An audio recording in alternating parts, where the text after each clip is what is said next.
Hello everyone, welcome back to my channel. Iftar special আজকের পর্বটা সাজিয়েছি দারুণ মজাদার মচমচে রসালো জিলাপি রেসিপি দিয়ে।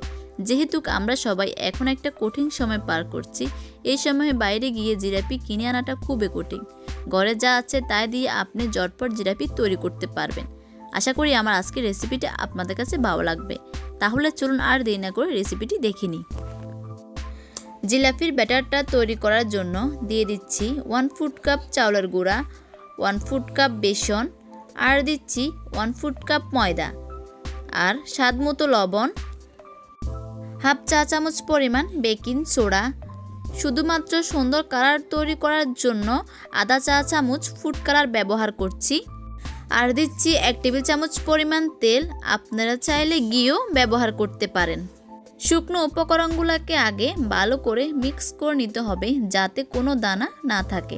এখানে কিন্তু বেকিং সোডার পরিবর্তে বেকিং পাউডার ব্যবহার করা যাবে না, তাতে জিলাপিটা ফুলবে ঠিকই, তবে খুবই একটা মুচমুচে হবে না।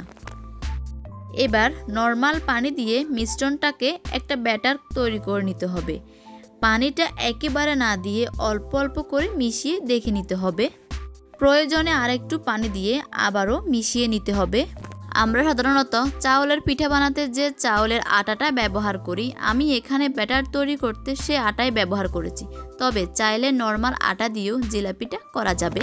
4 থেকে 5 মিনিট ধরে ভালো করে মিশিয়ে মিশ্রণটাকে একটা ঘন ব্যাটার তৈরি করে নিয়েছি। এই ব্যাটারটা খুব বেশি পাতলা করা যাবে না। কীরকম ঘন হবে আমি আপনাদেরকে দেখিয়ে দিচ্ছি। দেখুন এটা কীরকম ঘন হয়েছে, এরকম ব্যাটার তৈরি করতে হবে। ব্যাটারটা তৈরি হয়ে গেছে। এখন আমি এটাকে একটা প্লাস্টিক র্যাপ দিয়ে 10 মিনিটের জন্য রেস্টে রেখে দিচ্ছি। আমি চলে যাচ্ছি শিরা তৈরি করতে। চুলায় একটা পাত্র বসিয়ে নিয়েছি। এখন এর মধ্যে দিয়ে দিচ্ছি 1 কাপ পরিমাণ চিনি, আর দিয়ে দিচ্ছি হাফ কাপ পরিমাণ পানি। চুলার জালটা মাঝারিতে করে চিনিটা জাস্ট গলে যাওয়া পর্যন্ত এভাবে অনবরত নেড়ে চেড়ে জাল করতে হবে। এখানে আপনি 1 জাল 2 জাল কোনো কিছু ফলো করতে হবে না, জাস্ট মাঝারি আঁচে জাল করবেন। চিনিটা গলে যাওয়ার সাথে সাথে চুলার জালটা বন্ধ করে দিতে হবে।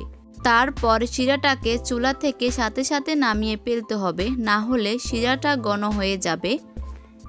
এবার আমি এটাকে চুলা থেকে নামিয়ে নেব। এটা একটা পানির বোতল। বোতলের যে মুখটা আছে ওটাকে ছিদ্র করে নিয়েছি। এখন ওই মিশ্রণটা আমি বোতলে নিয়ে নিচ্ছি। সবগুলা মিশ্রণ আমি বোতলে নিয়ে নিচ্ছি। যখন সবগুলা মিশ্রণ নেওয়া হয়ে যাবে তখন বোতলের মুখটা লাগিয়ে নিয়েছি। আর একটা প্যানে পর্যাপ্ত পরিমাণ তেল গরম করে নিয়েছি, আর নিয়েছি একটা জাজরি। এভাবে করেও দিতে পারেন, আবার চাইলে সরাসরি তেলের উপরও দিতে পারেন। যার যেভাবে ভালো লাগে ওইভাবে দিতে পারেন। অনেকের কাছে কেচাপের বোতলটা থাকে না, তারা চাইলে পানির বোতল ছিদ্র করে এভাবে জিলাপি তৈরি করতে পারেন। যদিও দক্ষ কারিগর ছাড়া জিলাপির ওই প্যাঁচগুলা সঠিকভাবে দেওয়াটা খুবই কষ্টকর, তারপরেও জিলাপির স্বাদটাই কিন্তু আসল বিষয়। আমি আমার মতো যেভাবে পারি সেভাবে চেষ্টা করছি জিলাপিগুলার পেঁচ দিতে। এগুলা 2 পাশে মুচমুচে করে বেজে নিতে হবে। উল্টিয়ে পাল্টিয়ে জিলাপির 2 পাশ ভালো করে বেজে নিতে হবে। চুলার জালটা মিডিয়াম থেকে একটু লোতে রেখে জিলাপিগুলা বেজে নিতে হবে। জিলাপিগুলা ভাজা হয়ে গেছে। এখন আমি এগুলাকে উঠিয়ে নিচ্ছি আর তেলটা জড়িয়ে নিচ্ছি। তেলটাকে জড়িয়ে গরম গরম শিরার মধ্যে দিয়ে দিতে হবে। 3 থেকে 4 সেকেন্ডের মধ্যে এটা হয়ে যাবে। উল্টিয়ে পাল্টে দিতে হবে, তা না হলে শিরাটা ভিতরে ঢুকবে না। 3 থেকে 4 সেকেন্ডের মধ্যে জিলাপিগুলা উঠিয়ে নিতে হবে, তা না হলে বেশি শিরায় জিলাপিগুলা একেবারে চুপচুপে হয়ে যাবে। জিলাপিগুলো আমি উঠিয়ে নিচ্ছি। উপর থেকে মচমচে আর ভিতর থেকে রসালো এই জিলাপিগুলো আমি আপনাদেরকে একটা ভেঙে দেখাচ্ছি। দেখুন, দেখতে পাচ্ছেন ভিতরে কিন্তু শিরাটা ঢুকে আছে আর কতটা মচমচে হয়েছে।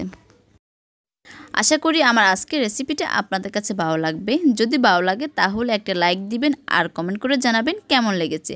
যারা অলরেডি আমার চ্যানেলটিকে সাবস্ক্রাইব করেছেন তাদেরকে অসংখ্য ধন্যবাদ। আর যারা এখনও আমার চ্যানেলটিকে সাবস্ক্রাইব করেনি এরকম সহজ এবং মজার রেসিপি পেতে প্লিজ আমার চ্যানেলটিকে সাবস্ক্রাইব করবেন আর পাশে থাকা বেল আইকনটি প্রেস করে দিবেন। তাহলে আজ এ পর্যন্ত, আবার দেখা হবে নতুন কোনো রেসিপি নিয়ে। সবাই ভালো থাকবেন। আল্লাহ হাফেজ।